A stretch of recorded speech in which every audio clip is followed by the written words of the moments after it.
पहिला र अहिलेमा मैले अनुभव गरेको फरक चाहिँ के हो भने पहिला म वैशाख जेठमा आएको थिएँ, त्यतिखेर चाहिँ भएका हिउँहरू पनि माथिका डाँडाकाँडाका हिउँहरू पग्लिएर झर्ना चाहिँ व्यापक ठुलो थियो, आवाजै फरक थियो। मैले पहिले खिचेको भिडियोहरू हेर्नु होला, त्यसमा फरक छ।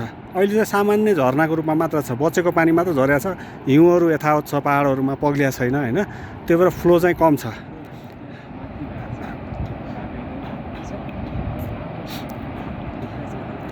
पहिले चाहिँ नयाँ बाटो बनाएर चाहिँ यहाँ सर्टकट, त्यहाँ चाहिँ पहिरो गएर पुरै बिग्रिया छ। त्यही भएर हामी फेरि फर्केर फेरि हाइट लिएर अनि यो डाँडाको पारी फोक्सुन्डो पर्छ, त्यहाँ जाने हो। झर्ना चाहिँ यो हो।